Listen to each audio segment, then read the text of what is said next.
কয়েকটা ইতিহাস আপনাদেরকে শোনাবো, মন দিয়ে ইতিহাসগুলো শুনে।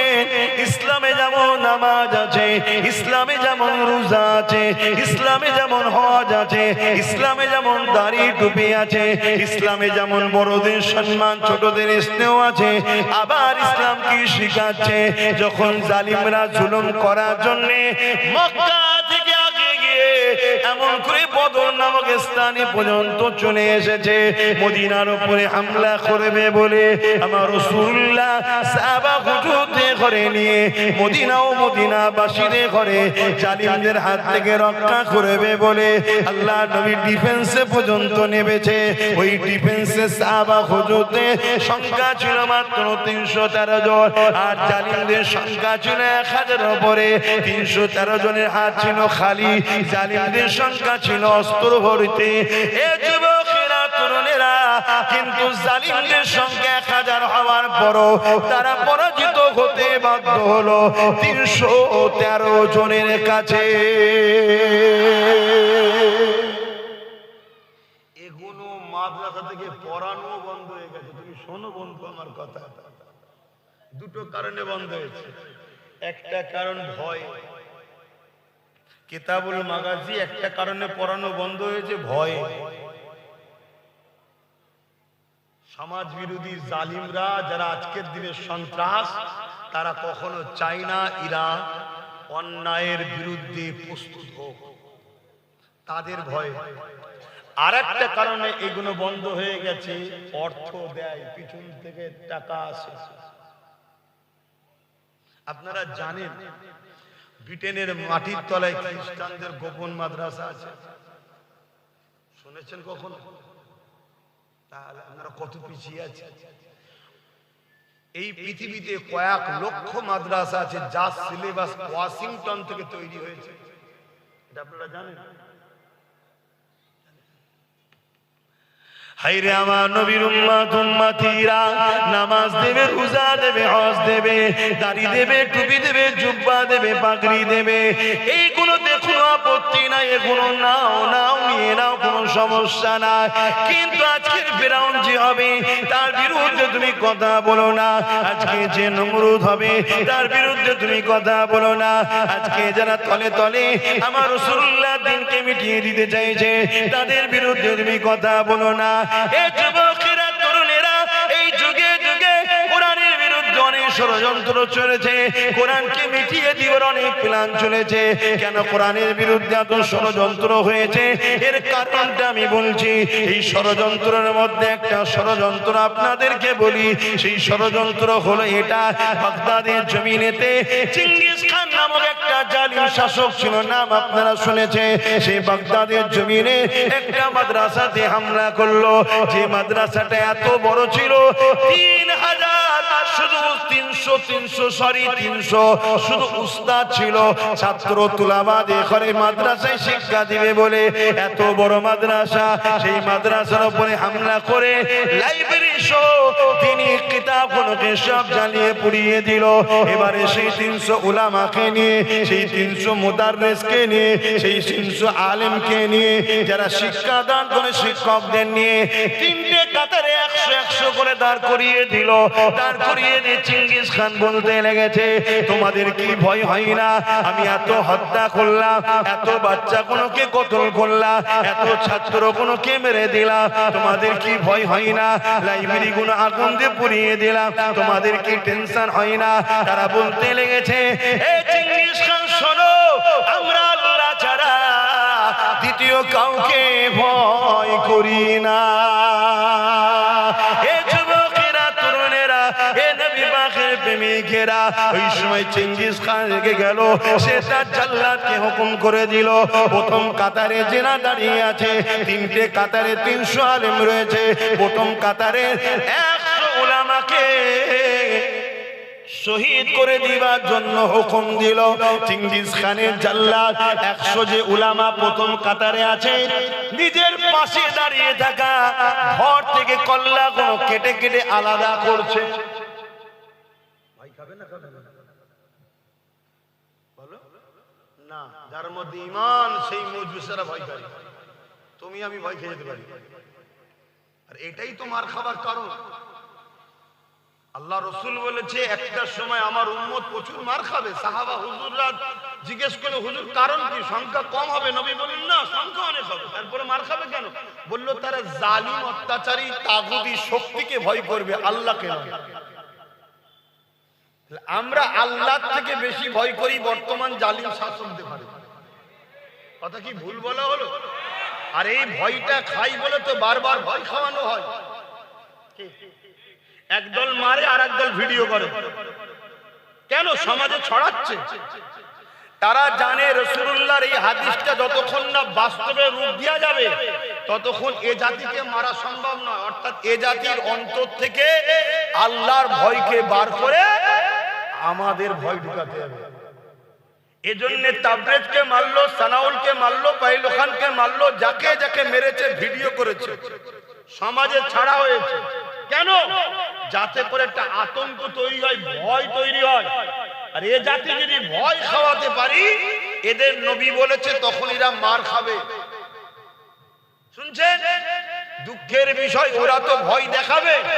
আমাদের মসজিদের এক শ্রেণীর উলামা, আমাদের এক শ্রেণীর ইমাম, আমাদের এক শ্রেণীর আলেম, তারাও দিনরাত আমাদেরকে ভয় খাওয়াচ্ছে না? খাওয়ায়নি? শুধু বলছে বিজেপি চলে যাবে, বলছে ভয় দেখাচ্ছে।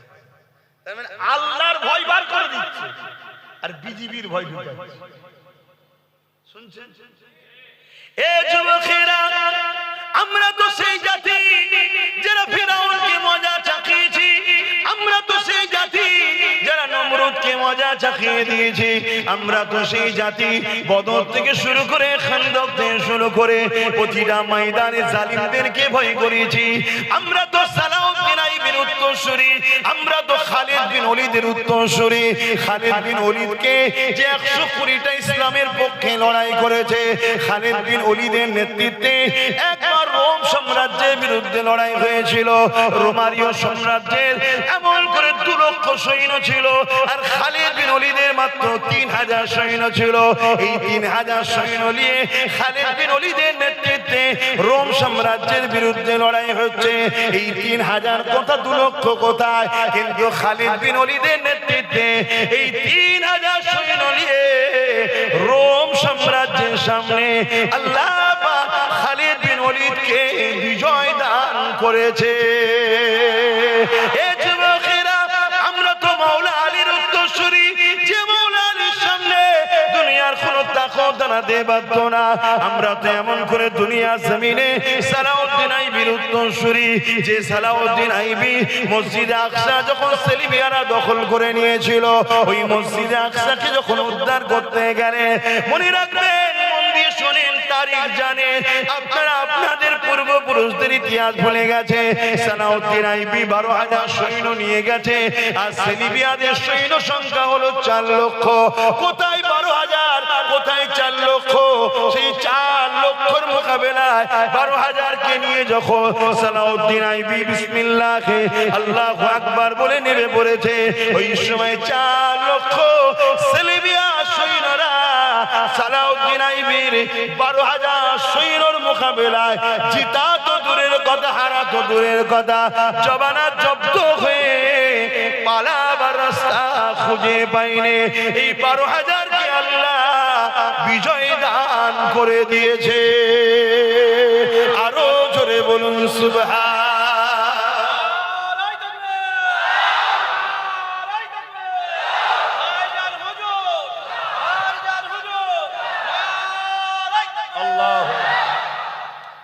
আজকে অঙ্গীকার করে যারা আল্লাহ ছাড়া অন্য কারো ভয় আমাদের সামনে দেখাবে, তারাই হলো গাদ্দার।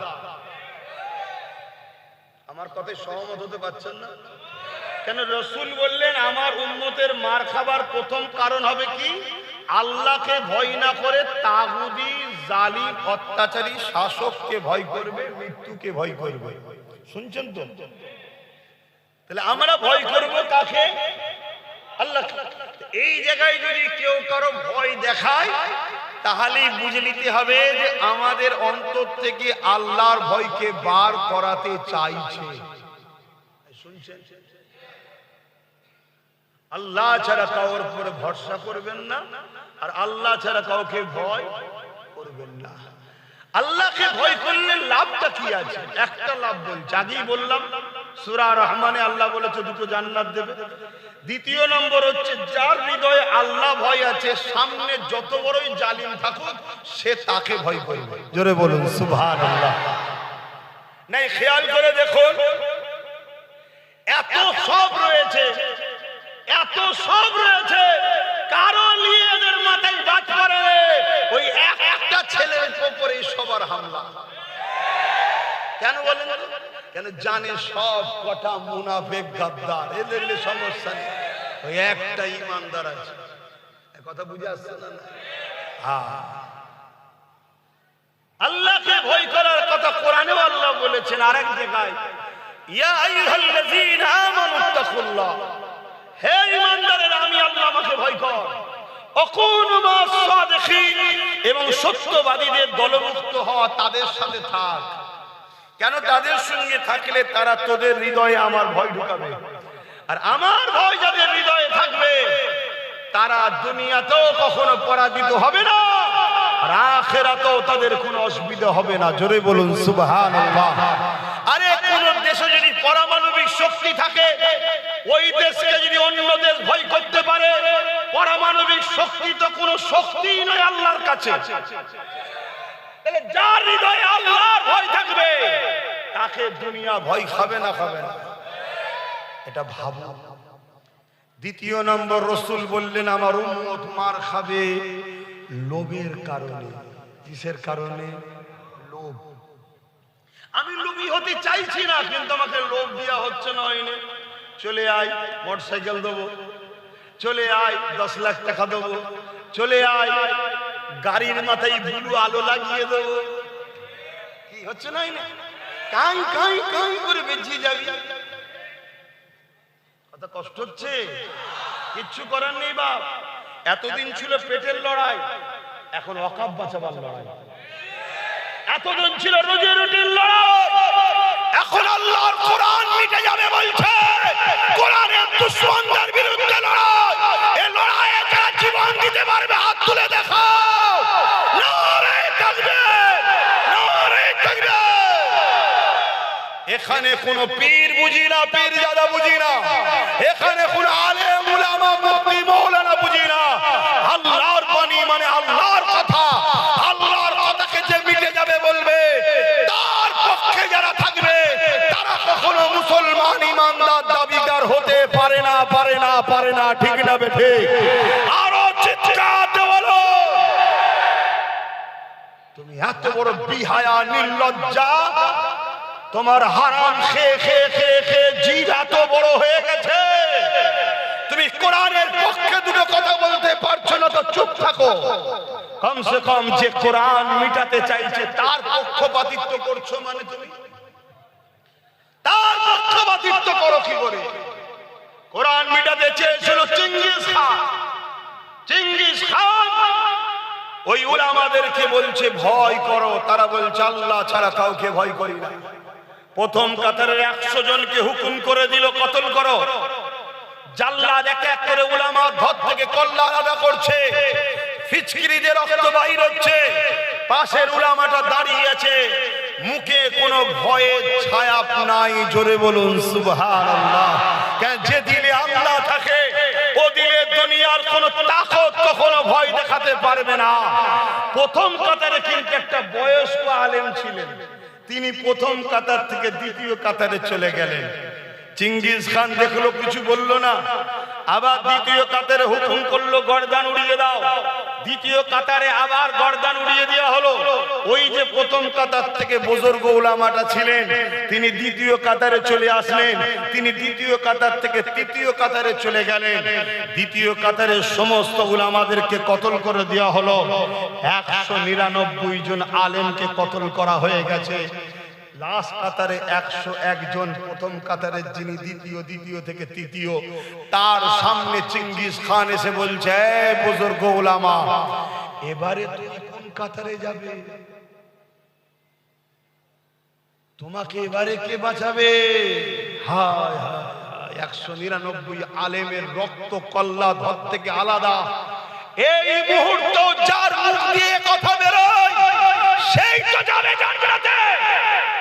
ওই সময় দাঁড়িয়ে ওই বয়স্ক উলামা আসমানের দিকে শাহাদত আগুন তুলে বলছে আল্লাহ আছে। জোরে বলুন সুবহানাল্লাহ, আরো চিৎকার দিয়ে বলুন আল্লাহু আকবার, আগুন তুলে বলুন আল্লাহু আকবার, আল্লাহু আকবার।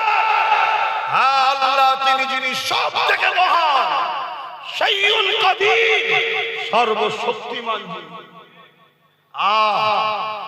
আমরা কোন মুদি কোন দিদি কাউকে ভয় করি না, আমরা ভয় করি একমাত্র तमाम কায়নাতের স্রষ্টা লাহু মুলকুস সামাওয়াতি ওয়াল আরদ, আল্লাহকে ভয় করি। জোরে বলুন সুবহানাল্লাহ। ভাইরা আমার, তখন ওই চেঙ্গিস খান রেগে গেল যে এত মারলাম এর দিলে ভয় নেই আমার, আতঙ্ক তৈরি করতে চাইছে। আতঙ্ক আজকে চেঙ্গিস খান কোনো আতঙ্ক তৈরি করতে চাইছে না চাইনি?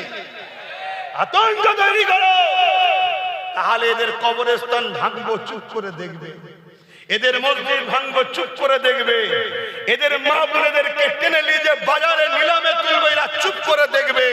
যদি এদেরকে ভীতু না বানানো যায়, এরা যদি বীরের যা সিংহর মতো 1 ঘন্টা বাঁচবো, 1000 বছর কচ্ছপের মতো বাঁচতে আমরা রাজি নয়। ঠিক তো নাকি? 1 ঘন্টা বাঁচবো, দুনিয়াকে প্রমাণ রেখে দিয়ে যাবো যে আমি ছিলাম গাদ্দারদের দলে নয়, আমি ছিলাম ইতিহাস রচনাকারীদের দলে। জোরে বলুন সুবহানাল্লাহ। আল্লাহ হুঁশিয়ার ভাইয়ের আমার, মন দিয়ে শোনেন। ওই সময় ওই বুজুর্গ উলামাকে জাল্লাদ বলছে আগে এর কত রকম, ব্যাস মুখ দিয়ে বেরোতে দেরি ঘোড়া লাফাতে শুরু করেছে। লাফানো তো লাফানো, ঘোড়াকে আর চেঙ্গিস খান থামাতে পারে না। ভয়ানক লাফানোটা ছুটতে শুরু করেছে। জাল্লাদ সহ তার সৈন্যরা এবার চেঙ্গিস খানের দিকে বাঁচাবে কি করে সেই টেনশন। ঘোড়া তো ছুটছে আর লাফাচ্ছে। একটা সময় চেঙ্গিস খানের পা ফসকে গিয়ে আর চেঙ্গিস খানের 1 পা বেঁধে গেছে পায়ে রাখা পাদানিতে, আর আরেক পা ফসকে এসে পুরো জমিনে। এই মাথা লাগে, কাঁধ লাগে, হাত লাগে, ছিন্ন বিচ্ছিন্ন হচ্ছে, একটার পর একটা আঘাত হতে হতে হতে হতে ঘোড়া ততক্ষণ পর্যন্ত থামেনি যতক্ষণ না চেঙ্গিস খান মরে জাহান্নামে গেছে। শুনছেন? মিটালোকে 199 জনের কপালে শহীদের মরণ রেখেছিল কে? আর 101 জনকে গাজীর মর্যাদা দিল কে? তাহলে তোমার আমার লস নয়।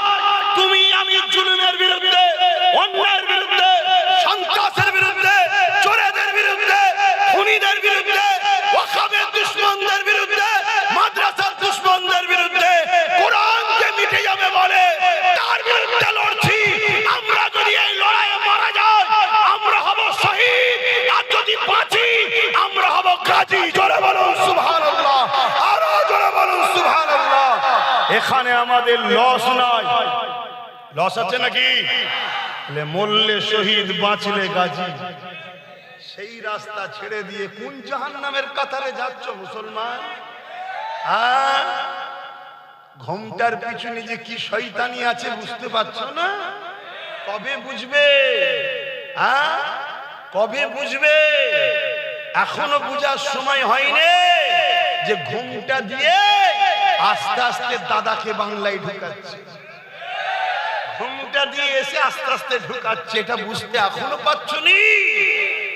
যখন আমার ওয়াকাবের বিরুদ্ধে আজকের ফেরাউন, আজকের নমরুদ, কেন্দ্রের মোদী সরকার আমার কোরআন, আমার ওয়াকাবের বিরুদ্ধে যখন আইন করলো, এই বাংলার মুসলমান সমস্ত রাজ্যে আন্দোলন হচ্ছে। এই বাংলার মুসলমান যখন আন্দোলনে নেমেছিল, এই মমতা ব্যানার্জি বলেছিল বাংলায় কোনো ওয়াকাবলি আন্দোলন হবে না, দিল্লি চলে যাও। কেন? বাংলাটা কি মমতার বাবা খালি সম্পদ? এই বাংলায় তুমি ভোট নেবে, এই বাংলার মুসলমানদের ভোট নেবে, এই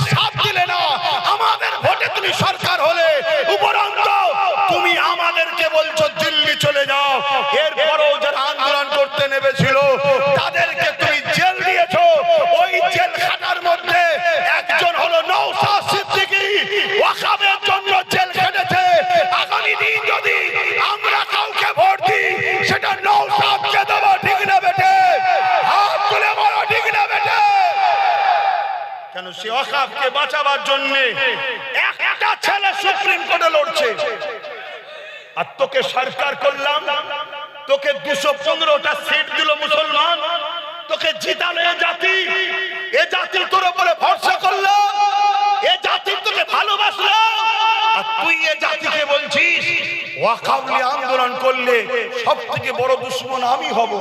তার মানে মসজিদের হয়ে আন্দোলন করলে দুশমন ও আমাদের হবে। আমি মাদ্রাসা কেন বিজেপি ভাঙছো বললে আমাকে জেলে দেবে মমতা।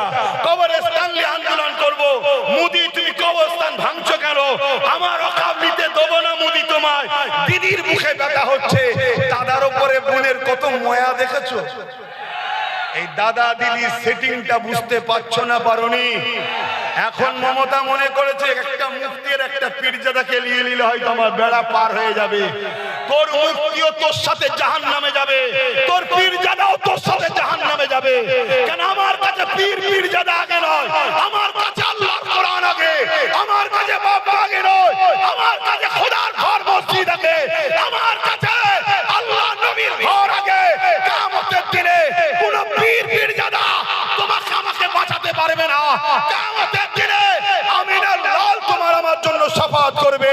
আজকে বলো আমিনার লালের দিনের দুশমন যারা, তাদের বিরুদ্ধে আমাদের লড়াই করা দরকার আছে না নয়? হাত তুলে বলো লড়াই দরকার আছে না নয়? তাহলে দিদি মুদির বিরুদ্ধে আমাদের ভোট দেবো না, দেবো না? জোরে বলো, দিদি মুদির পক্ষে থাকবেন না বিরুদ্ধে? জোরে বলো। বাংলার অলিতে গলিতে জানিয়ে দাও, কোরআনের সূরা বাকারার মধ্যে আল্লাহ বলছে আমাকে আমার হাবিবকে ছেড়ে তোরা যাদের দলদাস হবি তার হাতে আমি আল্লাহ তোদেরকে মিটাবো। অতএব আল্লাহ ও রাসূলকে ছেড়ে দিয়ে তোমরা যদি দিদিকে প্রাধান্য দাও, এর হাতেই আল্লাহ তোমাদেরকে মিটাবে। সেই মিটাবার একটা ছোট্ট নমুনা বলে যাচ্ছি। অলরেডি 25,000 30,000 করে সব নাম বাদ দিয়েছেন না? দেয় কে নাম বাদ দিল? মমতা ব্যানার্জি বলেছিল 2002 সম্ভবত যে বাংলাদেশ থেকে ঘুষপেটিয়া বাংলায় ঢুকছে, এটাকে রুকা দরকার। যখন দিল্লিতে মোদি আসলো, ভাই বোনের সেটিং হয়ে 2026-এ 2025-এ আজকে সেই এসআইআর করে নিরীহ মুসলমানদের নামের বানান ভুল যাওয়ার জন্য নামগুলোকে কেটে দিয়েছে। প্রথম যে লিস্ট বেরিয়েছিল সেই লিস্টে মুসলমানদের নাম বেরোয়নি, সেই লিস্টে মুসলমানদের নাম ছিল না। কিন্তু দেখলো যাদেরকে বাদ দিবার টার্গেট তারা তো সব এই দেশেরই। তখন নতুন করে ইচ্ছা করে কারো বাপের নামের আগে মোহাম্মদ আছে কি শেখ আছে, ছেলের নামের পরে আছে ডিলিট। কারো বিয়ের আগে খাতুন আছে, বিয়ের পরে বিবি হয়ে গেছে কি বেগম হয়ে গেছে, হলো কেন ডিলিট। শুনছেন তো নাকি? কিন্তু আপনাদের বলে যাচ্ছি, এই সমস্যাটাও যদি সমাধান করতে চান, ভয় আল্লাহকে খাবেন, ইমানদারের ক্ষমতা তৈরি করুন। কথা মাথায় ঢুকছে? হ্যাঁ। কেন? এটা কেসের মামলা হয়ে গেছে। তা আপনার হয়ে কেস যে লড়বে এমন শক্তিশালী লোককে দরকার তো, তা না করে লাস্টে কালো কোট পরে সুপ্রিম কোর্টে গিয়ে যে বিচারটা ছিল বিচারপতি কি বলে নির্বাচন কমিশনের হাতে, তার থেকে কেড়ে নিয়ে বিচারপতির হাতে তুলে দিল। কেন? আমাদের দাবি ছিল একটাই, আগে ভোটার্স তারপরে ভোট। বিচারপতি দেখলো প্রায় 90 লক্ষ লোকের এখন ক্লিয়ার হয়নি, এক্ষুনি যদি ভোট করতে যায় তাহলে ঘিরে ফেলবে অফিস। তাহলে কি করা যাবে? অমনি দিদির সঙ্গে সেটিং। দিদি যে সুপ্রিম কোর্টে বললো এটাকে বিচারপতি বলে নির্বাচন কমিশনার ভুল করছে, বিচারপতির হাতে তুলে দিল। বিচারপতির বিরুদ্ধে লড়বে নাকি? ক্ষমতা আছে কারো? দেখো ওর হাত থেকে টেনে নিল। এই গাদ্দারকে চেনো, দুনিয়াও যাবে আখিরাতও যাবে। কোরআন বলছে আল্লাহ ও রাসূলকে ছেড়ে দিয়ে যাদের দলদাস হবে তাদের হাতে আল্লাহ তোমাদের মিটাবে। মনে রেখে দিও, সালাউদ্দিন আইবি সেলিবিয়াদের হাত থেকে মসজিদকে উদ্ধার করে নিল। এই উদ্ধার করার পরে সালাউদ্দিন আইবি তিনি মন মরা করে ঘরে বসে আছে। সবাই আনন্দ খুশি করছে, মসজিদ উদ্ধার হয়েছে, শুনছেন তো? কিন্তু সালাউদ্দিন আইবির মন খারাপ, মন খারাপ। জিজ্ঞেস করছে তেনার সেনা প্রধানরা, হুজুর আপনার মন খারাপ কেন? মন দিয়ে কথাটা শোনো দিব। ওই সময় সালাউদ্দিন আইবি বললেন, প্রকাশ্য সৈন্য ছিল 4 লাখ, যদি 40 লক্ষ থাকতো তাও তার বিরুদ্ধে লড়তাম, কিন্তু আমাদের মধ্যে গাদ্দার আছে, এই গাদ্দার কোনো যদি বাঁচা না যায় তাহলে মসজিদে আকসা আবার চলে যাবে। তাহলে বাবরি মসজিদ গেছে না গাদ্দাররা বিক্রি করেছে? অত সহজ নয়। আমার দেশের সংবিধান বিরোধী একটা আইন হয়ে গেল। আমার দেশের সংবিধান বলছে কোন আস্থার উপরে রায় হয় না, আর দেশের সর্বোচ্চ আদালত থেকে রায় বেরোচ্ছে আস্থার উপরে। তাহলে গাদ্দাররা সেটিং আছে না নাই? গাদ্দার যদি না চেনো তোমাদেরকে আগামী দিন কচু কাটা করা হবে, শুনছো? গাদ্দার যদি চিনতে পেরে যাও মাথা তুলে বাঁচবে, শুনছো? আর এই কথাগুলো আমি জানিয়ে দিই বলে দিনের শেষে সব কিছু থেকে ঘুরিয়ে এনে বাজারে শুধু একটাই কথা বলবে, কি আব্বাসের সাথে বিজেপি সেটিং আছে। শুনছো তো নাকি? 2021-এ 30টা জায়গায় দিয়েছিলাম, যা কোনোদিন পাসনি মমতা সেই সিট পেয়েছে না পাই, তা আজকেও সেই 30টা দিয়েছে, এত বুকে ব্যথা হচ্ছে কেন? কথা মাথায় ঢুকছে না? ঢোকে নেই কেন? ওরা জানে যে 2030-এ 2021-এ অনেক কটা পেয়েছিল, এবারে তো অনেক কড়াকড়ি হবে, তাহলে অনেক কটা পেয়ে যাবে। একটাই যদি এত লড়াই দেয়, তার সাথে যদি আরো 15-20টা হয়ে যায় তাহলে ফাটাফাটি করে ফেলবে। তোমার এই 24 পরগনাতে যত কমই হোক 5-6টা পাওয়ার জায়গায় আছে, তাহলে পুরো 24 পরগনা তো আমরা কন্ট্রোল করে ফেলবো। কথা মাথায় ঢুকছে না? ঢুকে না? হ্যাঁ, এই জন্যে গাদ্দারদের মাথায় বাজ পড়ে গেছে।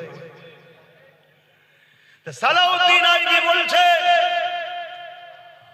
আমাদের মধ্যে যে গাদ্দার আছে তাকে খুঁজে বার করতে হবে। এই গাদ্দার খুঁজবে কি করে? একটা টিম তৈরি করেছে, গোয়েন্দা টিম। সেই টিমকে সালাউদ্দিন আইবি ছেড়ে দিয়েছে। মন দিয়ে শোনে, যে চায়ের দোকানে ঢোকে নে, বাজারে যায়নি, হাটে যায়নি, মেলায় যায়নি, ওই টিম ঢুকছে মসজিদে, শুনছেন? ওই টিম ঢুকছে মাদ্রাসায়, ওই টিম ঢুকছে মুক্তবে, ওই টিম ঢুকছে খানকায়। কেন? যেখানে আল্লাহর ওলি থাকবে তার পাশেই কিন্তু ছদ্মবেশী শয়তান থাকবে। কথা মাথায় ঢুকছে? তো ওইভাবে সালাউদ্দিন আইবির ওই গোয়েন্দা টিম 3000 লোককে ধরেছে, যারা বড় বড় ইমাম, বড় বড় আলেম, বড় বড় মুফতি, বড় বড় বক্তা। 3000 তৎকালীন সময় ধরেছিল, যারা সুরাতে সকলে মুসলমান, ভেতরটা কোটি কোটি টাকায় ইসলামের দুশমনদের কাছে বিক্রি হয়ে গেছে। তাদেরকে সালাউদ্দিন আইবি নিজে হাতে করে কতল করেছে। আজকে এরকম গাদ্দার আছে না? সারা বছরে গাদ্দার কোনো পাওয়া যায় না। যখন মব লিঞ্চিং এর নামে এই বাংলার বারাইপুরেতে মুসলিম ছেলেকে খুন করা হয়, যখন মব লিঞ্চিং এর নামে গোরাক্ষা বাহিনীরা এই বাংলার বাঁকুড়াতে মুসলিম মানুষগুলোকে পেটে মারে, তখন এই গাদ্দার মুনাফিক আলেম উলামা পীরজাদাগুলোকে পাওয়া যায় না।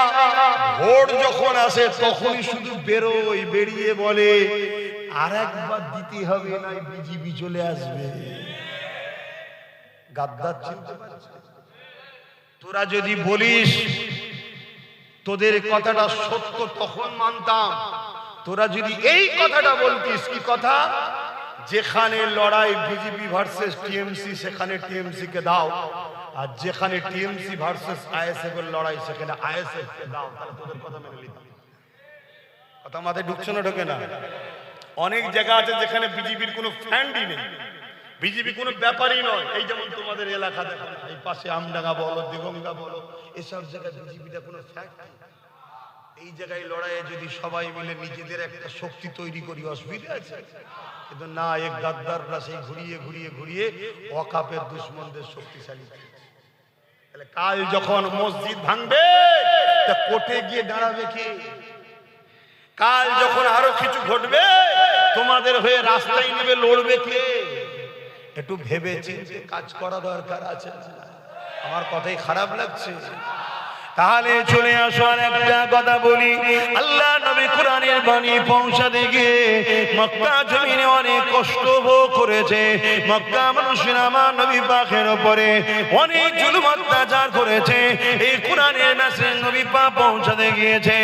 এ যুবকেরা, তরুণেরা, তার মধ্যে তো ঈমান নাই, যার হৃদয়ে লা ইউমিনু আহাদুকুম হাত্তা আকুনা হাব্বা ইলাইহি মিন ওয়ালিদিহি ওয়া ওয়ালাদিহি ওয়ান নাসি আজমাইন, ততক্ষণ পর্যন্ত তোমরা ঈমানদার দাবি করতে পারবে না, যতক্ষণ পর্যন্ত তোমাদের ধন দৌলত, জমি জায়গা, ঘর বাড়ি, টাকা পয়সা, বাপ মা, ছেলে পুলে, এমনকি নিজের জানের থেকেও আল্লাহ নবীকে বেশি না মহব্বত করবে, ততক্ষণ পর্যন্ত তোমরা ঈমানদার দাবি করতে পারবে না। যদি নবীর প্রেম হৃদয়ে থাকে, যে কোরআনের বাণী পৌঁছাতে গিয়ে আল্লাহ নবী কত কষ্ট পেয়েছে, ওই কোরআনের বিরুদ্ধে আমার বাংলার বিজেপির এক ফোরপাস নেতা এই এমন করে রয়েছেন নদিয়াতে, যে কিনা ফোরপাস নেতা, সে বলছে কোরআনের সূরা তওবার 5 নম্বর আয়াত নাকি হিংসা ছড়াচ্ছে। শুনেছেন না শুনেন না? জোরে বলেন।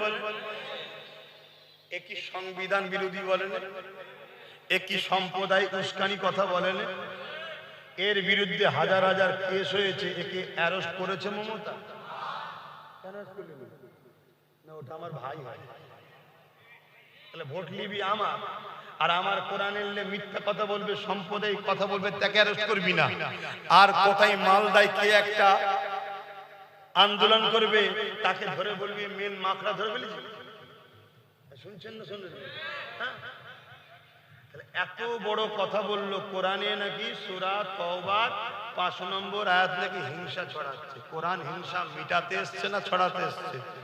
জোরে বলুন। আরেকটা বাদশার নাম বলি, হতভাগা আকবর। নাম শুনেছেন?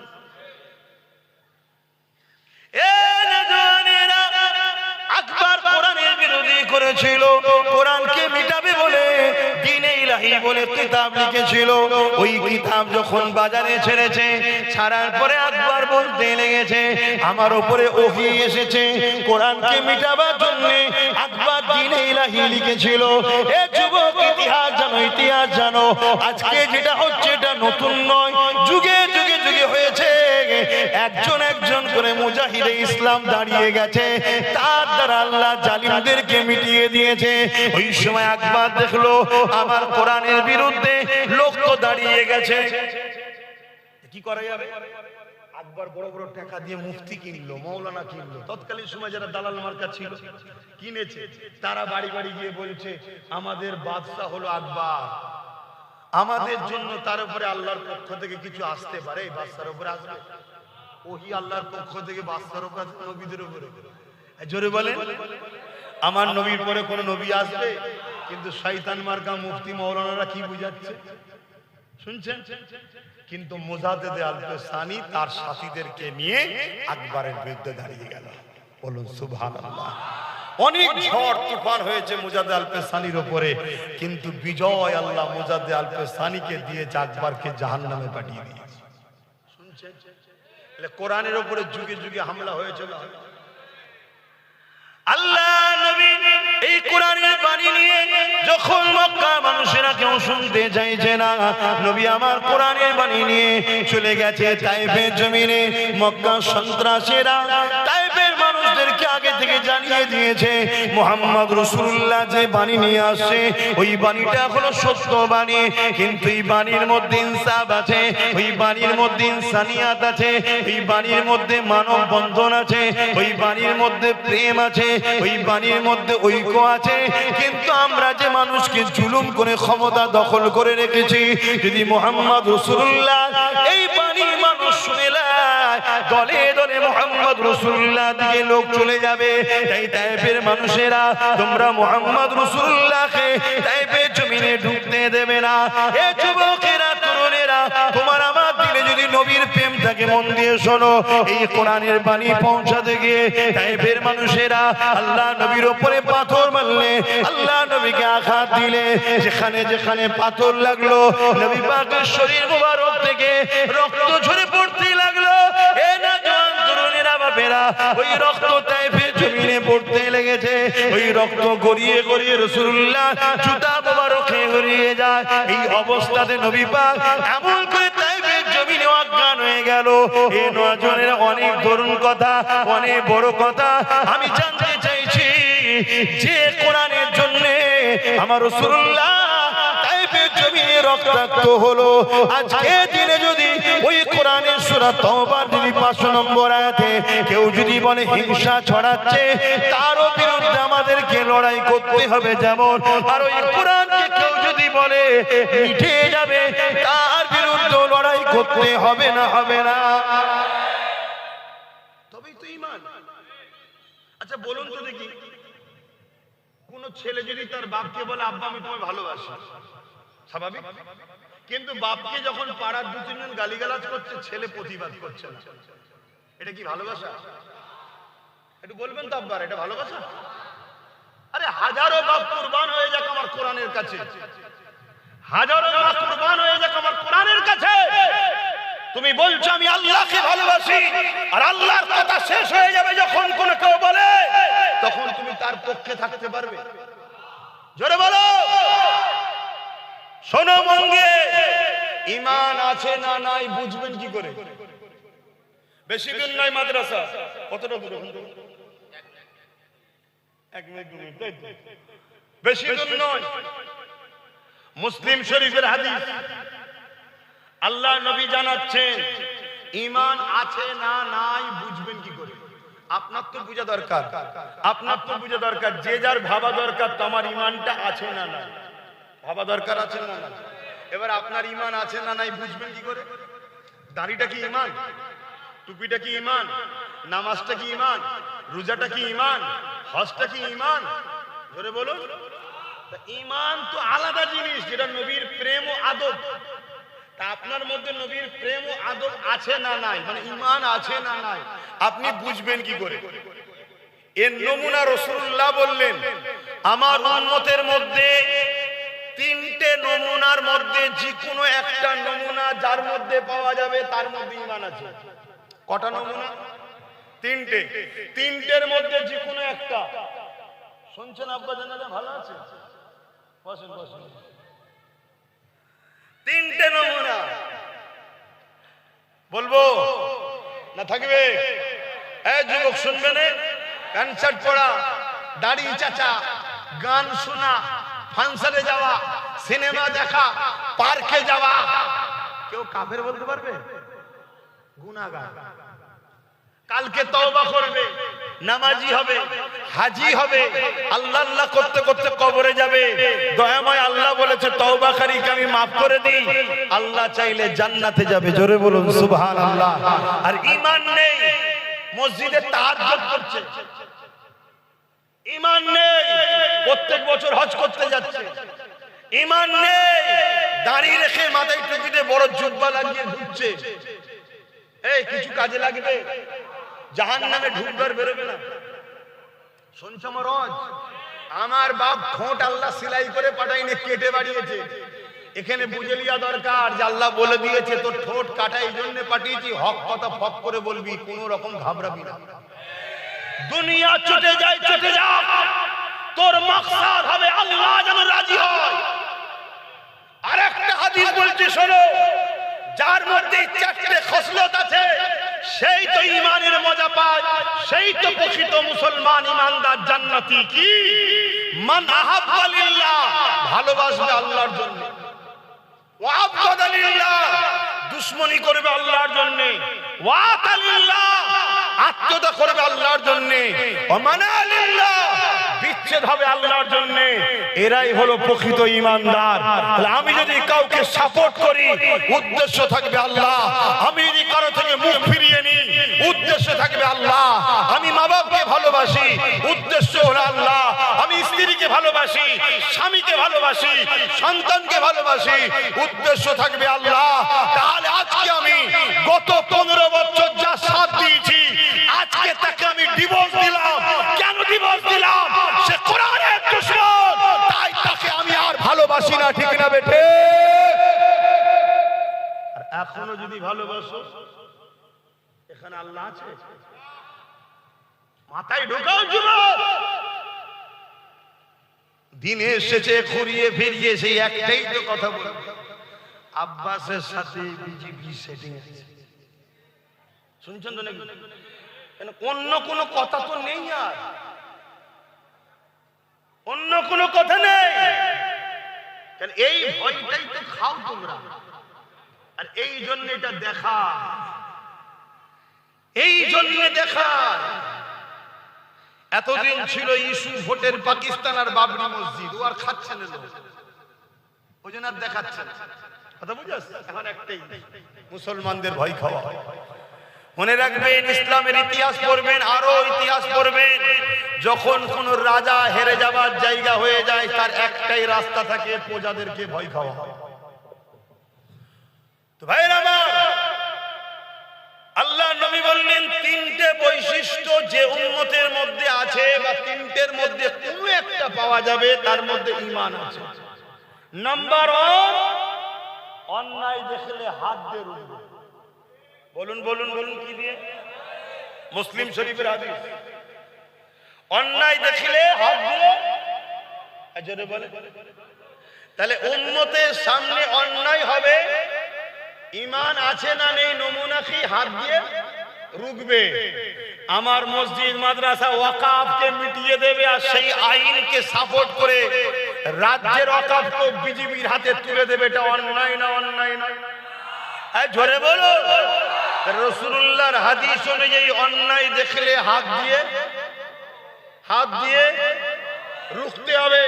তাহলে অন্যায় দেখলে হাত দিয়ে যারা রুখবে তাদের মধ্যে নবী বলছে ঈমান আছে। হয়তো গুনাহগার, গুনাহ করেছে, কিন্তু ঈমান আছে। কি নমুনা? অন্যায় দেখেছে, উম্মত হাত দিয়ে রুখছে। হাত দিয়ে রুখবেন না রুখবেন না? রুখার ক্ষমতা আছে না নাই? কার কার ক্ষমতা আছে হাত দিয়ে রুখার? একটু হাত তুলে সাক্ষী দেন, লম্বা করে হাত তোলেন। হাত দিয়ে রুখতে পারবেন তো? অন্যায়কে রুখতে হবে তো নাকি? তবেই তো ঈমান। আপনি যদি বলেন রুখতে গিয়ে মার খেতে হবে, কেস খেতে হবে, জেল খাটতে হবে, আপনি আল্লাহকে ভালোবাসেন, আল্লাহর পরীক্ষায় তো আপনাকে জেলে যেতে হবে। ইব্রাহিম আলাইহিস সালাম আল্লাহর প্রেমে যদি আগুনে যেতে পারে, তা আপনি জেলে যাবেন না? শুনছেন তো নাকি? তাহলে হাত দিয়ে রুখবেন। হাতে রুখার ক্ষমতা আছে না না? আমাদেরকে আল্লাহ সুযোগ দিয়েছে, যারা ভোটার তালিকায় নাম নেই তারা তার হাত দিয়ে রুখতে পারবে না। যাদের নাম আছে হাত দিয়ে রুখার সুযোগ আছে না নাই? সেটা হলো সুইচটা টিপতে হবে দিদি মুদির বিরুদ্ধে। কারা কারা আমার সঙ্গে একমত? হাত তুলে সাক্ষী দেন। আমিও আপনাদের সঙ্গে একমত। দিদি মুদির বিরুদ্ধে সুইচ টিপবেন। জোরে বলো, জোরে বলো। তার মানে আমি হাত দিয়ে রুখে দিলাম, ওদেরকে ভোট দেবো না। আমরা ভোট দিই বলেই তো আসে, দেবো না। কেন দেবো না? অন্যায় দেখেছি, হাত দিয়ে রুখলাম। শুনছেন তো? তাহলে সুযোগ আছে না না? কাজে লাগাবেন না লাগাবেন না? হ্যাঁ। এখন যদি কোনো আমার মুসলিম নামধারী ভাই বলে যে হুজুর জলসা করতে এসে রাজনীতির কথা বললে কেন? বলতে পারে না? আমি ওই মুনাফিক মুসলমানকে জিজ্ঞেস করব, তোর দাদা দিদি যখন রাজনীতির ব্যানারে ধর্ম বিরোধী করে, তোর হুঁশ থাকে না? তোর দাদা দিদি যখন কলকাতার রেড রোডে গিয়ে নামাজ কেলিয়ে রাজনীতি করে, হুঁশ থাকে না? তোর দাদা দিদি যখন ইফতার পার্টির নামে সারাদিন হরমের খেয়ে যখন এসে নাটক করে, তখন হুঁশ থাকে না? তা তোরা রাজনীতির নামে যদি আমার ধর্ম মিটাতে চাস, আমরা ধর্মগুরুরা তোদের রাজনীতি মিটিয়ে দেবো। বলা কি ভুল হচ্ছে? তাহলে জবান খুলে বলুন ঠিক না বেঠিক? এরপরও জিজ্ঞেস করবো, তুই তো মুসলমান রে, তুই কোরআনের পক্ষে নয়, ওয়াকাফের পক্ষে নয়, তুই দাদা দিদির পক্ষে, তোর গায়ে লাগলো কেন? বলছে না, আপনি আমার দাদা দিদির বিরুদ্ধে বললেন কেন? ও তাই নাকি?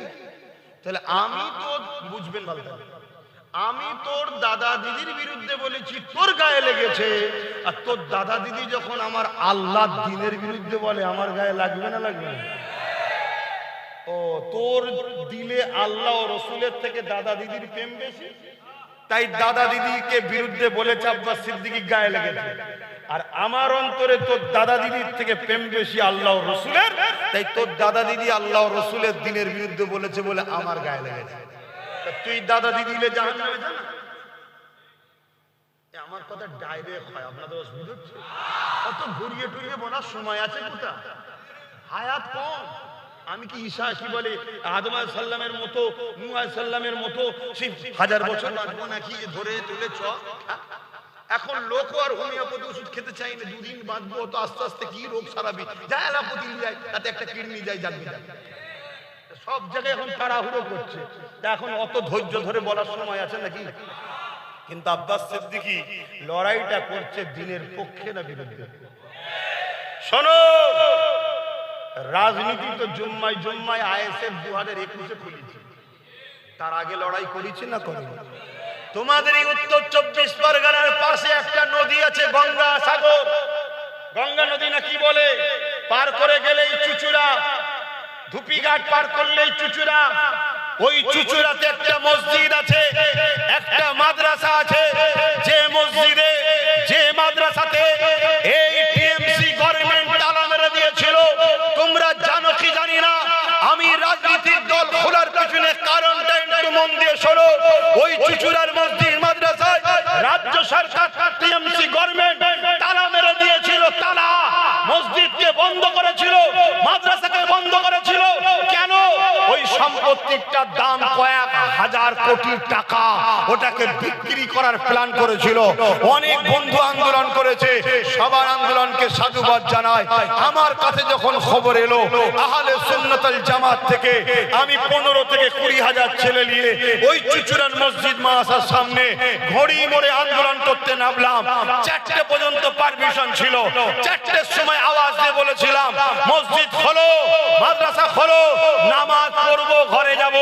আল্লাহর ঘরে তালা মেরে রাখার ক্ষমতা কারণে তালা খুলতে হবে, হয় লাশ যাবে না হয় নামাজ পড়বো। তারা বড় বড় সব পুলিশ নামাচ্ছে, ভয় দেখাবে বলে, চমকাবে বলে। আমি মাইকে মুখ দিয়ে বলেছিলাম, আল্লাহর ঘরের জন্য আজকে লড়তে এসে তুমি যদি পুলিশ দিয়ে আমাদের উপরে জুলুম করো, কালকে বাংলার গলিতে গলিতে এর প্রতিশোধ কিন্তু আমরা তুলে নেব। এই ভয়েতে তালা খুলে দিয়েছিল। আল্লাহর ঘরে গিয়ে আসরের নামাজ আদায় করেছি, মাগরিবের নামাজ আদায় করেছি। ওই দিন ঘরে এসে ভাবলাম, লোহা না হলে লোহা কাটা যায় না। তাই খোদার ঘরের উপরে এরা রাজপাওয়ার যে জুলুম করছে, এদেরকে রুখতে গেলে আমাদের একটা পাওয়ারের দরকার আছে না? না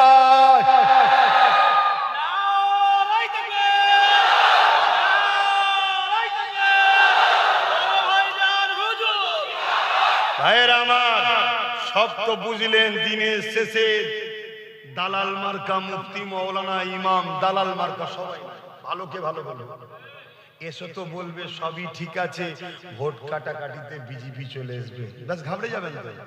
আচ্ছা বলুন, এই বাংলায় 2011-র আগে বিজেপি ছিল? আমি এই তাপিলে মাসে পড়তাম, এখানে লড়াই আমি নিজে দেখেছি। বাম আর কংগ্রেস লড়াই করত, বোম মারামারি, মারপিট আমি দেখেছি নিজে। তার আগে বিজেপি নামক বাংলায় কোন দল ছিল? 11ই মমতা আসার পর বিজেপি এলো। সিস্টেমটা কেমন জানেন? যে জমিনে ঘাস থাকবে ওই জমিনে গরু আসবে, তাই নাকি আব্বা?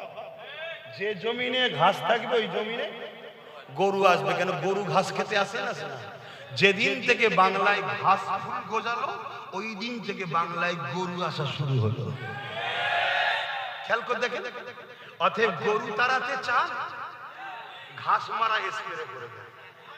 ঘাস থাকবে না, গরুও থাকবে। কথা মাথায় ঢুকছে না?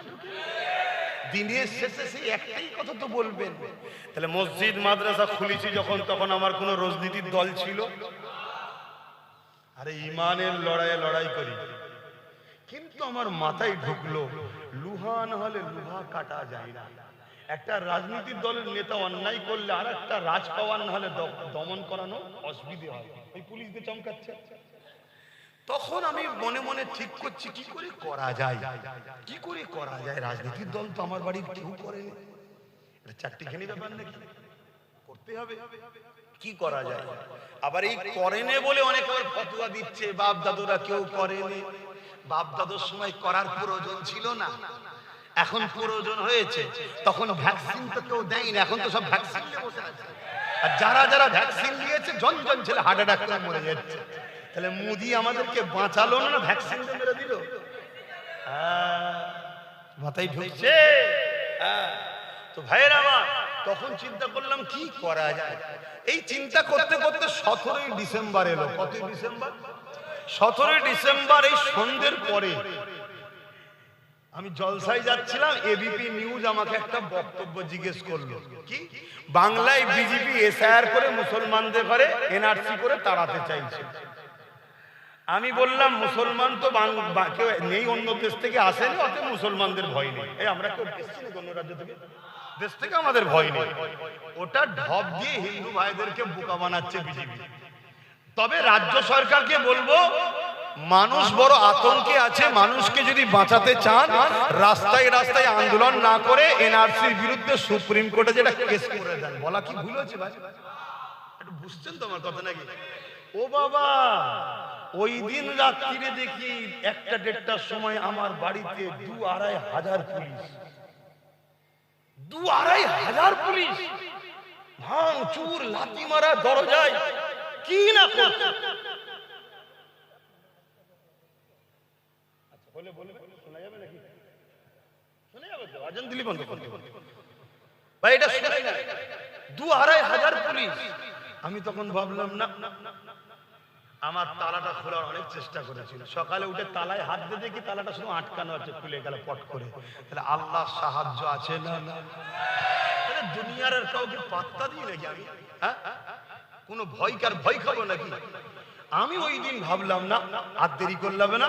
17ই ডিসেম্বর পুলিশ পাঠিয়েছে, 21শে জানুয়ারি কলকাতায় রাজনীতির দল খুলেছি। এই বীজখানে নওশাদকে বুঝিয়েছি, হারা আমি তো হুজুর হয়ে গেছি, জলসা টলসা করি, তুই তো এখন করিস না, তো তুই এক কাজ কর, রাজনীতি করবি। নওশাদ বলছে রাজনীতি কি করবো, আমাকে কেউ চেনেও নেই, পড়াশোনা করে তখন। আমি তোর লাইন করে দেবো, তুই করবি কি বল। কিছুতেই রাজি হয় না, অনেক বুঝিয়ে ওকে রাজি করেছি। 21শে জানুয়ারি গিয়ে ওর হাতে ঝান্ডাটা ধরিয়ে দিয়েছি। ওর হয়ে ডাইরেক্ট 2021-এ নেমেছিলাম। 13টা সিট পেয়েছিলাম। কটা? 12টা সিটকে কেড়ে নেওয়া হয়েছে গণনা কেন্দ্র থেকে, একটা কাটতে পারে না। কেন? কোরাইশ বংশের ছেলে। কথা বুঝতে পেরেছেন? এখন ওকে এই 5 বছরে কেনার জন্য মমতা হাজারো অফার দিয়েছে। সংখ্যালঘু মন্ত্রী, পঞ্চায়েত মন্ত্রী, 150 কোটি টাকা, কত কি অফার দিয়েছে, কিনতে পারেনি। লাস্টে এখন বিজেপি শুভেন্দু থেকে শুরু করে হই হই করে বেরোচ্ছে, ওই দিকে খেয়াল নেই, শুধু নওশাদকে হারাতে হবে। কথাটা মাথায় ঢুকছে না? শুভেন্দুকে ডেকে মমতা চা খাওয়াচ্ছ তো সমস্যা নেই, অভিষেক ব্যানার্জিকে মুদি ডেকে খাওয়াচ্ছ তো সমস্যা নেই, সব গলায় গলায় মিলিয়ে আছে। কখনো টিএমসি, কখনো বিজেপি, কখনো টিএমসি, কখনো বিজেপি। এই যে বারাসাতের যে ক্যান্ডিডেট, ও বিজেপি নয়, আজকে আবার টিএমসি। অর্জুন সিং কখনো বিজেপি, কখনো টিএমসি, কখনো টিএমসি, কখনো বিজেপি। নন্দীগ্রামে যাকে ক্যান্ডিডেট করেছে, সকালবেলা জয়েন্ট হয়েছে, 2 মিনিট পরে ক্যান্ডিডেট করে দিয়েছে। আজান দিচ্ছে? আচ্ছা, আজানটা হয়ে যায়। উঠি নয়। কটাই জামাত? 8:30টায় জামাত, তারা কেন দোয়া করতে হবে?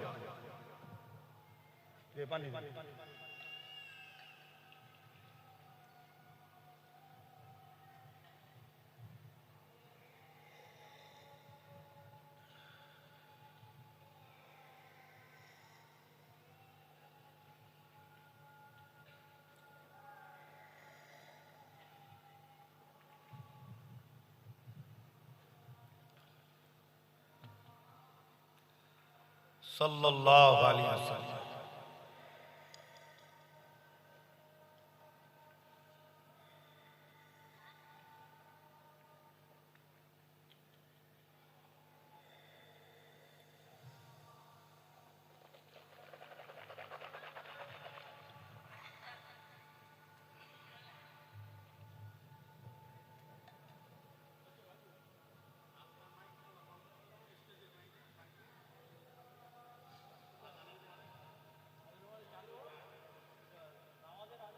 না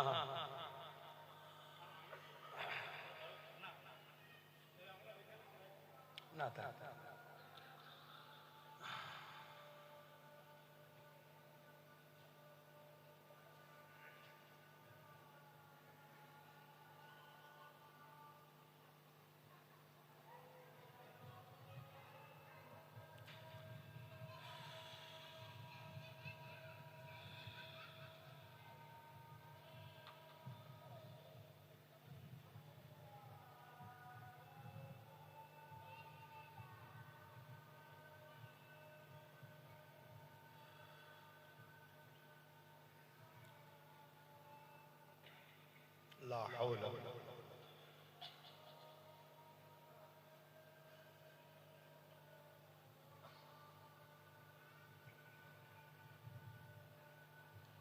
الله أكبر الله أكبر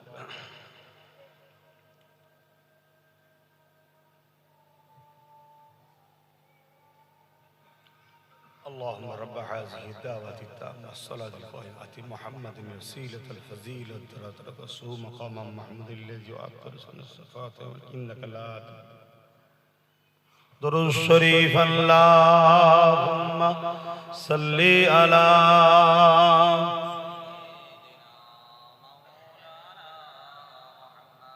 وعلى آله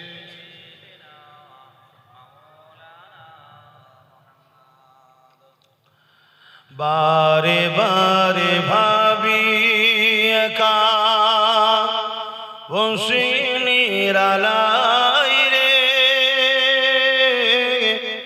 পাখি হলে উড়ে যেতাম সোনার মদিনায় রে সোনার মদিনায় রে বুলবুলিরা কোথা যাও উড়ে যাও কোথায় রে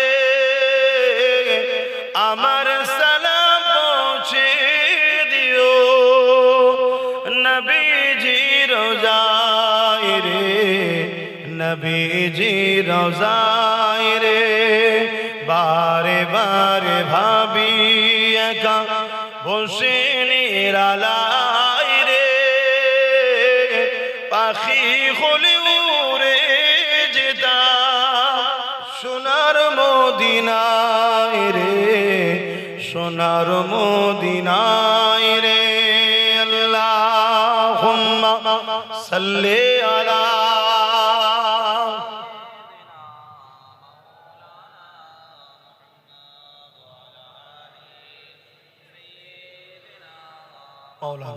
আমার আব্বা জানেরা আজান দিয়েছে নামাজ পড়তে হবে তার আগে সংক্ষেপে বলছি খুব মন দিয়ে শোনেন খুব মন দিয়ে শোনেন একদিনে কত কথা বলবো এজন্য আমার পেজগুলো ফলো করবেন এইসব ফলো রাখবেন এক এক জায়গায় এক একটা রকম বলা হয় একদিনে কটা কথা বলবো বলেন না আজকে পরিস্থিতিটাকে সামনে দেখতে হবে তাহলে রাসূলুল্লাহ বললেন অন্যায় দেখলে হাত দিয়ে রোকো যদি হাত দিয়ে রুখতে না পারে তাহলে মুখ দিয়ে প্রতিবাদ করতে হবে যদি মুখ দিয়ে প্রতিবাদ করতে না পারে অন্তর থেকে ঘৃণা করে দূরে সরে যাও আর তা না করে ওয়াকাবের দুশমন দ্বীনের দুশমনকে তুমি সাপোর্ট করবে রাসূল পাকের হাদিস অনুযায়ী তোমার মধ্যে ঈমান নেই এই কথাটা আমার জাতির কাছে পৌঁছানো দরকার আছে না এটা হলো মুসলিম শরীফের হাদিস মেশকা শরীফের একটা হাদিস শুনেন আল্লাহ নবী বললেন কোন জালিমকে অত্যাচারীকে বুঝেন তো জালিম অত্যাচারী বুঝেন যে ওয়াকাবের দুশমন সে জালিম নয় যে খুন খারাপি করে জালিম নয় যে কোরআনের দুশমন সে জালিম নয় আল্লাহ নবী বললেন কোন জালিমকে অত্যাচারীকে অত্যাচারী জানার পর কোন মুসলমান যদি শক্তিশালী করার জন্য তার সাথ দেয় ওই মুসলমান ইসলাম থেকে বেরিয়ে যাবে কত ভয়ানক কথা শুনছেন আরে আজ বেঁচে আছো কাল মরে যাবে কি জবাব দেবে কবরে খুব হুঁশ করে কাজ করো আমার মায়েরা বোনেরা 1000-1200 বিক্রি হওনি তোমার বাচ্চার ভবিষ্যৎ কি? চাকরি আছে, পড়াশোনা আছে? 8,000-এর উপরে স্কুল বন্দর, মদের দোকান শুধু খুলেই চলেছে। আর যুবকরা 1,500 টাকা গুটকা খাওয়ার পেয়ে যেন নেশাই পড়ে যাওনি। 1,500 টাকা নিয়ে মোটরসাইকেলে রাস্তায় উঠেছে, পুলিশ বলছে 3,000-এর ফাইন। শুনছেন তো? অতএব রাসূল বললেন, কোন জালিমকে শক্তিশালী করার জন্য কোন মুসলমান যদি সাথ দেয়, ওই মুসলমান ইসলাম থেকে বেরিয়ে যাবে। আমি জানতে চাইছি, কেন্দ্রের বিজেপি সরকার জালিম না জালিম নয়? আওয়াজ দিয়ে বলুন, জালিম না জালিম নয়? রাজ্যের টিএমসি সরকার ওয়াকফের দুশমন, কোরআনের দুশমন, এ জালিম না জালিম নয়? হাত তুলে সাক্ষী দেন, জালিম না জালিম নয়? আপনার জানার পরেও যদি কেউ শক্তিশালী করার জন্য সাথ দেয়, ভোট দেয় কি জন্য? শক্তিশালী করার জন্য। তো সে মুসলমান ইসলামে থাকবে? কোন যাকাত থেকে মুক্তি যদি থাকে, আসো, কোন যাকাত থেকে মাওলানা যদি মনে করো যে এটা বাবা সিদ্দিকী হাদিসে নেই বলছে, আসো। কথা শুনছেন না শোনেন না? আমার নবীর উম্মতদের ঈমানকে নষ্ট করা হচ্ছে। তোমরা খেয়াল করে দেখো, আল্লাহ ও রাসূল থেকে তোমাদেরকে সরাবার প্ল্যান চলছে। তার আরেকটা নমুনা বলে যাচ্ছি, দেশের সরকারের পাওয়ার নেই, ট্যাক্সের টাকায় ধর্মের স্থান করে, কিন্তু আমার রাজ্য সরকার আমাদেরও ট্যাক্সের টাকাতে দিঘাতে মন্দির করলো, আর সেইখানে প্রসাদ রেশনের মাধ্যম দিয়ে মুসলমানদেরকে খাইয়ে চালা খাওয়াই। কোন মুসলমান প্রসাদ খেলে ঈমান থাকবে? হ্যাঁ, এটা অন্য ধর্মের ভক্তির জিনিস, আমি তাকে ছোট করছি না, তার বিষয়ে কোনো মন্তব্য করছি না। যেমন আমার কুরবানি আমার কাছে ভক্তি, এটা অমুসলিমের কাছে কি ভক্তি? তাহলে আমি যদি রেশনের মাধ্যম দিয়ে সব মুসলিমের বাড়ি পাড়ায় আমার কুরবানির পশু সিন্নি, তারা কি খুশি হবে? তা আমার ইসলামে যেটা খাওয়া, গায়রুল্লাহর সঙ্গে শরীক করা খাওয়া, ওই খাবার খেলে ঈমান চলে যাবে। এরা প্ল্যান মাফিক তোমার আমার ঈমানকে শেষ করতে চাইছে। কারণ কি?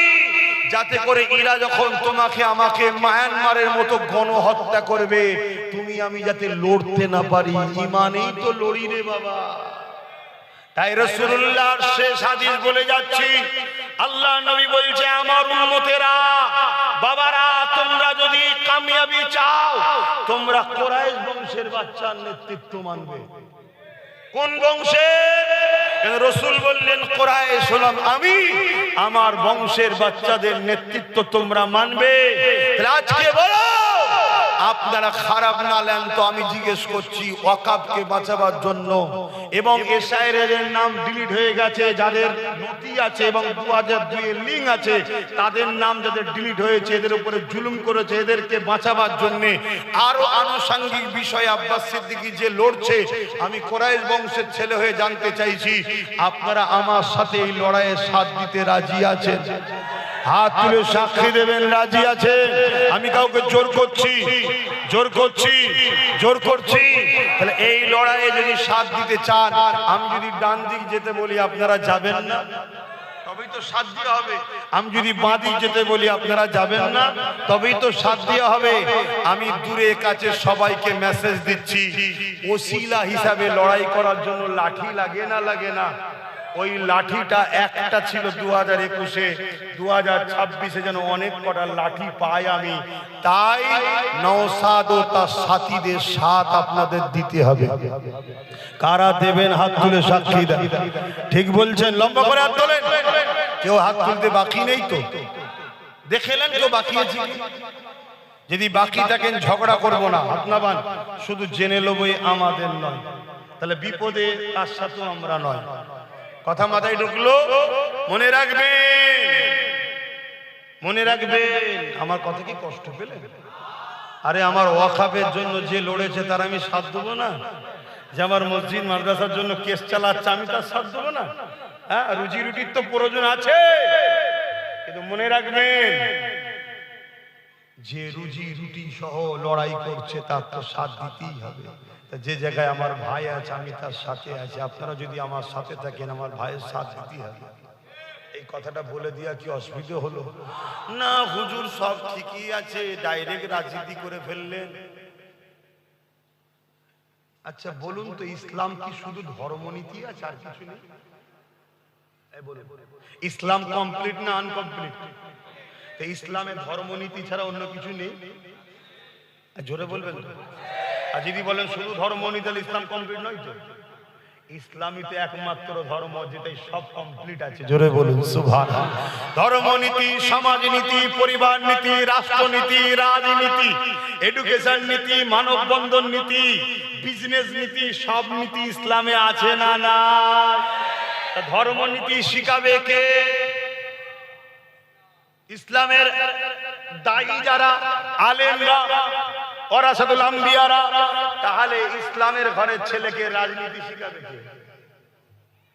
বলবেন তো পকেট মার না? তাহলে আমরা শিখাবো না? শিখাবো না?